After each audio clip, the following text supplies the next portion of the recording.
Hemos anunciado a la doctora Delia Muñoz, ella está con nosotros, ha sido ministra de Justicia y hoy va a hablar de un hallazgo con el que se topó casi de casualidad, haciendo un trabajo de investigación. Polay Campos, hablábamos, Víctor Polay fue fundador de una agrupación terrorista, y hay que decirlo así, terrorista, Movimiento Revolucionario Túpac Amaru MRTA. Eran conocidos por el uso de las famosas cárceles del pueblo, donde se recluía a las víctimas para torturarlas y posteriormente asesinarlas. No eran Sendero Luminoso, pero actuaban con la misma crueldad y no hay atenuantes para no calificarlos como terroristas. Sin embargo, el señor Polay ha conseguido, a través de un grupo de personas, que la Comisión Interamericana de Derechos Humanos tenga hoy o admita una demanda suya contra el Estado peruano por ejemplo, lo que él considera es una vulneración o una afectación a sus derechos por su situación de carcelería, la que está cumpliendo en este momento. Doctora, muy buenas noches. Muchísimas gracias por estar con nosotros. Gracias por invitarme porque es muy importante conversar de este caso. Se trata de una denuncia contra el Estado peruano en el que se plantea que el líder de una organización terrorista habría sido objeto de vulneración en sus garantías judiciales, debido proceso, afectación a su vida religiosa, hay afectación a otras condiciones personales durante el periodo de retención para cumplimiento de pena en una cárcel peruana. Hasta allí suena todo muy de cajón, pero ¿de quién se trata? Se trata del líder de una organización terrorista que durante el juzgamiento que se llevó a cabo en el Perú en la Sala Penal Nacional, él pidió perdón por los delitos cometidos. Habría pleno reconocimiento de sus actos. En segundo lugar, cuando él es condenado, no es condenado por su ideología, es condenado porque la Fiscalía se tomó la molestia de investigar y demostrar con hechos y con pruebas contundentes cada uno de los delitos que se les imputaba, ¿no? Y es en ese contexto donde se lleva a cabo un juicio público, donde tuvo abogado, tuvo la posibilidad de actuar pruebas, pudo apelar y al final del proceso incluso él llega a reconocer que ha sido sometido a un procedimiento justo. Hoy en día pretende cuestionar todo este proceso de juzgamiento, pero hay un tema clave, Mávila. En el año 2004, la Corte Interamericana, en el caso Berenson, declara válido el actuar del Estado peruano a través del juzgamiento a terroristas ante la Sala Penal Nacional y declara punto por punto que no hubo vulneración a las garantías judiciales en los más diferentes incisos. Claro, en eso consecuencia, es la Corte. Claro, la Corte, porque la Corte es la que tiene la fase jurisdiccional. Hoy en día estamos ante la Comisión, ¿no? Pero lo que te quiero decir es de que existe un precedente bastante claro y un reconocimiento al Estado peruano. El Estado peruano ha sido el único en el mundo que por decisión interna de su Tribunal Constitucional anuló todos los juicios llevados ante tribunales militares o sin rostro y dispuso que sea la Sala Penal la que lleve a cabo los juzgamientos con garantías. Precisamente para evitar que haya algún tipo de reclamo por la vulneración de determinados derechos humanos. Eso lo hizo bien el Estado peruano. Ahora, escuchaba más temprano que la Comisión simplemente ha cumplido con un trámite, que está obligada a admitir esta demanda y que ya seguramente eso la Corte lo va a desestimar. Mira, eso lo podrán opinar las personas que no conocen derecho internacional público, que no conocen el funcionamiento del sistema interamericano y que no leen los informes que emite la Comisión o la Corte. Para ponerte un ejemplo, todos los años la Comisión recibe miles de casos, miles, y son rechazados miles de casos. Diríamos de que solamente acepta el 10% de lo que recibe.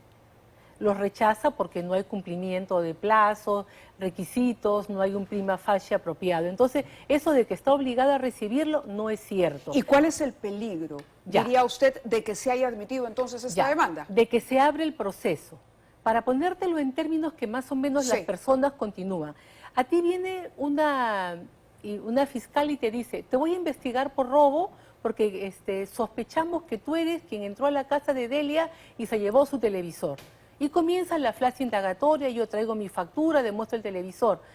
Vamos viendo, En ese proceso encuentran pruebas de que entraste, lo que fuera. Entonces el fiscal viene y formula acusación, ¿no es cierto? Y comienza el proceso de juzgamiento, el juicio oral. Este informe de admisibilidad es como esa acusación que da inicio al procedimiento, a la fase de fondo. Es en esa fase donde tú como Estado tienes que defenderte, tienes que invocar tus argumentos jurídicos, jurisprudencia, hechos, las pruebas, todo se tiene que trabajar en esta parte. Si no lo hace el Estado peruano y si la suerte acompaña en un proceso como este a Víctor Polay, ¿qué puede ocurrir? La comisión emite un informe de fondo donde ya establece recomendaciones. Hubo esta vulneración en este derecho, aquella otra en este otro derecho. Y le da un plazo al Estado peruano de 90 días para que cumpla con esas recomendaciones. Si el Estado no cumple, la comisión procede a poner a disposición de la Corte el caso.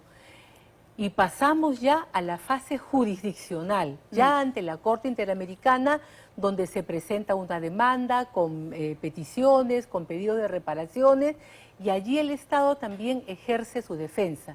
Pero hay una cosa muy importante: cuando tú no has invocado un argumento de derecho, de defensa ante la comisión, no lo puedes invocar posteriormente ante la Corte, porque es la figura del estoppel. Si no lo invocaste antes, no lo puedes invocar cuando llegas a la fase jurisdiccional. Por eso que este periodo es tan importante, porque es aquí donde se hacen las defensas de fondo. O sea, acá el Estado tiene que decir los precedentes, el juzgamiento, los beneficios que se les han dado al Estado peruano, Ministerio de Justicia, a través de la Procuraduría Supranacional.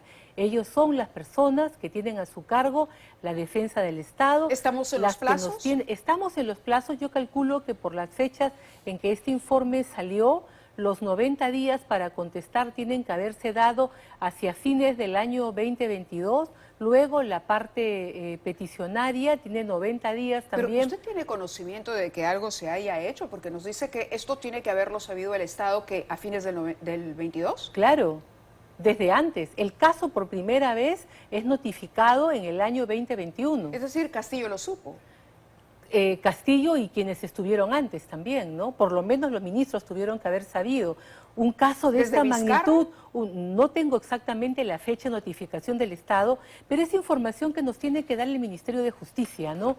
Mire, un caso tan importante, tan emblemático, tiene que ser monitoreado por las autoridades políticas más importantes y también por nosotros, por los ciudadanos, porque nos tienen que dar explicaciones de cómo se está conduciendo esta defensa que para nosotros es emblemática. El MRTA secuestraba gente, le pedía millones a los familiares, los tenía encerrados en unos cajones prácticamente lapidados en vida. Los que salieron con vida salieron pesando 40, 50 kilos. Otros fueron asesinados. No digo los nombres para no afectar a las familias de las víctimas, claro. Pero eso es lo que hacía el MRTA. Tuvo una práctica de tortura y de crueldad con ataques terroristas de ese líder que nunca negó los crímenes y que en juicio siempre admitió haber ejercido ese liderazgo. Claro. Por eso que es un caso emblemático para el Perú y que me parece tenemos que saber cómo se está afrontando. Al ser un caso emblemático de la importancia que usted acaba de destacar, ¿qué precedente podría sentar? Es decir, ¿otros terroristas en prisión podrían hacer lo propio? Mire, quedan muy pocas personas, me parece, en prisión, un número grande ha salido, ¿no? Queda la cúpula sobre todo. Además es curioso porque en años anteriores la Comisión Interamericana no dio pase a cuestionamientos al proceso civil en juicios contra terrorismo en el Perú, porque se aplicaba el precedente del caso Berenson y luego del caso J, ¿no? Entonces ahora sorprende que se deje de lado esa jurisprudencia de la Corte y se quiera volver a debatir el tema, ¿no? Cuando para nosotros eso ya es página cerrada. Así es. Esos procesos han sido convalidados, han sido oleados y sacramentados, y allí estamos nosotros ahora frente a la posibilidad de tener que reabrirlo. Y fíjese usted, Mávila, que estamos a puertas de que este señor, entre comillas, termine su condena en el 2026, ¿no? Justo cuando estaríamos probablemente con una resolución que podría serle favorable. ¿Y qué va a pasar si esa resolución le es favorable? ¿Anularían el proceso y saldría a la calle el libro de polvo y paja? ¿El líder de una organización terrorista que nunca negó sus crímenes? ¿Ese es el futuro que nos espera? Yo creo que no. Por eso que los ciudadanos tenemos que estar alertas, ejercer nuestros derechos y hacer pública nuestra solicitud para que se nos informe qué equipo de defensa está abordando este caso, quiénes son los expertos nacionales e internacionales que se han convocado. Un caso emblemático no se puede manejar con un grupito, con una cosa que está en el Ministerio de Justicia. Tiene que haber un andamiaje jurídico y de todo tipo que soporte la defensa del Estado peruano. Y permítame hacer un comentario adicional. Debería tener la publicidad suficiente, hablando en términos de contarle a la población lo que está pasando y lo que está haciendo el Estado en respuesta. Antes de salir al aire, usted y yo comentábamos que hay generaciones ahora que no conocen esa historia, así como hay generaciones que no se acuerdan de todo lo que los peruanos tuvimos que sufrir para revertir tremenda crisis económica que enfrentamos y construir un modelo que más o menos ha permitido el desarrollo y que hoy por hoy está absolutamente descuidado, pues lo propio está ocurriendo también con estas figuras. Un grave error del Estado peruano ha sido no difundir que es finalmente después de un largo litigio que va del año 86 hasta el 2004 y hasta el 2015, casi 20 años de litigio en el sistema interamericano, que termina con una convalidación de la actuación a nivel judicial, jurisdiccional, de todo lo que el Estado peruano hizo en materia de juzgamiento de terrorismo. Hay mucho desconocimiento. Las personas se quedan con las sentencias originales que fueron sancionadoras y adversas y no conocen las últimas que sí fueron favorables. Para mí es un caso del cual hay que conversar porque a los que hemos vivido esas épocas y hemos tenido personas amigas que han vivido esta tragedia, se nos eriza la piel cuando sentimos de que estamos ante una persona que utiliza los mecanismos que la democracia da para evadir condenas y para buscar unos resarcimientos que desde mi punto de vista no caben y no les corresponde. De acuerdo, doctora, yo le agradezco mucho, que no solamente que haya estado hoy con nosotros, sino que se haya tomado la molestia de dar a conocer la información también, motivo por el cual la invitamos aquí para ampliar y para explicarle a la gente, porque es cierto lo que ha dicho, ¿no? Y lo conversábamos con Jorge del Castillo más temprano, es decir, no podemos dejar otra vez que nos quiten el país, quienes vivimos durante la década de los 80. No podemos hacer que los jóvenes de hoy olviden o no entiendan lo que pasó. Hay muchas generaciones que se quedaron aquí para sacar a este país adelante, que vivieron años que no vamos a repetir sobre nuestros cadáveres. No lo vamos a repetir y ojalá esto sirva para que las autoridades hoy tomen nota de lo que están dejando pasar. Muy amable. Gracias. Buenas Gracias por noches. estar con nosotros. Hacemos una